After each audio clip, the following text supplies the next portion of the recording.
mana boleh jadi macam ni? A few moments later.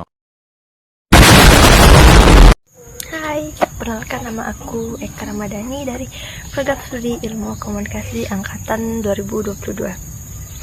Saya dari Universitas Muhammadiyah Riau.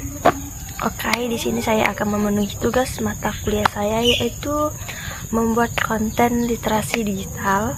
Nah, apa sih literasi digital itu? Nah, literasi digital itu adalah alat kita untuk berkomunikasi secara efektif dan mempunyai tanggung jawab. Kemudian apa sih tentang literasi digital itu? Nah, literasi digital itu adalah yang pertama itu adalah menjaga data-data email kita. Kenapa kita harus menjaga data-data email kita? Karena kalau kita salah mengambil tindakan atau kita salah mengasih email kita kepada orang yang tidak dikenal, ataupun ada link yang bersifat tidak efektif. Nah, itu email kita bakalan masuk ke link itu, kemudian data-data kita bakalan hilang. Oke, yang kedua itu menyaring sebuah informasi ataupun memahami sesuatu informasi. Kenapa kita harus begitu? Karena kita agar terhindar dari yang namanya berita hoax. Nah, kan banyak tuh kayak berita hoax dari tentang website ini, dari media ini. Nah, kita tuh harus menyaring sebuah informasi. Kenapa? Agar kita terhindar dari yang namanya berita hoax. Salah satunya adalah seperti IG. Nah, IG itu kan banyak tuh yang memakai gitu, banyak gitu yang menggunakan. Nah, di dalam IG itu kita juga harus menyaring sebuah informasi. Oke, kenapa sih harus kita menyaringnya? Karena di dalam sebuah informasi itu banyak terdapat ada kata-kata yang dikurangi, ada kata-kata yang ditambahin gitu. Maaf ya, kali ini video saya agak banyak terjeda karena banyak orang lalu lalang. Saya sambung. Jadi untuk menyaring sebuah informasi kita harus juga mencari sumber utama dari berita tersebut itu apa. Kemudian kita harus mencari apa itu berita yang paling update, yang lebih jelas gitu. Nah, kemudian ada salah satunya mungkin seperti media cakaplah. Nah, media cakaplah itu adalah sebuah informasi yang untuk menyajikan berita. Maaf ya, menyajikan berita.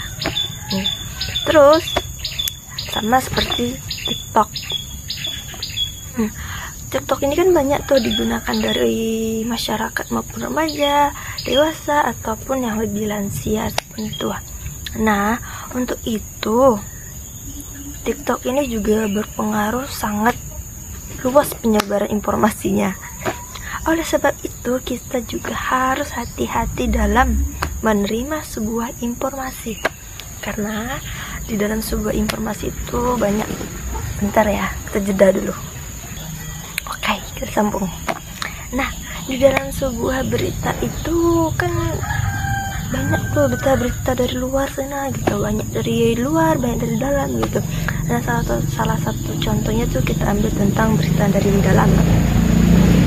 Dalam informasi dalam itu kan banyak kita menemukan sebuah informasi yang terkadang hoax. Nah, dalam kategori hoax itu kan berita yang tidak pasti. Nah, untuk itu coba kita mencari informasi yang lebih dalam sebelum kita menerima informasi, sebelum kita lakukan. Oleh sebab itu kita harus mencari informasi yang lebih dalam. Nah, kemudian untuk menjaga sebuah literasi itu kita harus bijaksana dalam menggunakan komunikasi, bijaksana dalam menggunakan teknologi, bijaksana dalam menggunakan media sosial. Nah, kemudian untuk data-data pribadi kita itu sebaiknya kita gunakan kata sandi yang kuat. Kemudian di dalam email itu ada yang namanya verifikasi 2 langkah. Nah, itu bisa juga salah satu contoh untuk memperkuat akun email kita agar tidak dihack oleh orang dan data pribadi kita tidak diambil orang-orang. Nah, yang ketiga itu sebuah informasi. Nah, dari informasi itu kita harus benar-benar menyaring sebuah informasi, mana yang benar, mana yang hoax. Oke? See you.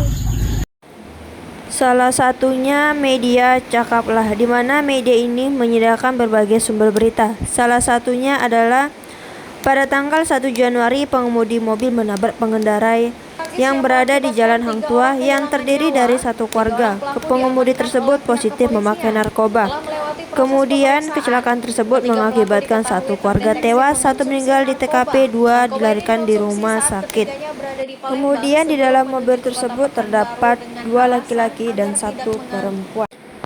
Kemudian berita lainnya mengenai diskon 50% PLN bagi masyarakat, di mana berita tersebut resmi dibuat oleh Bapak Presiden, yaitu Bapak Prabowo. Namun masyarakat juga harus menyaring sebuah informasi mengenai kebijakan diskon 50%.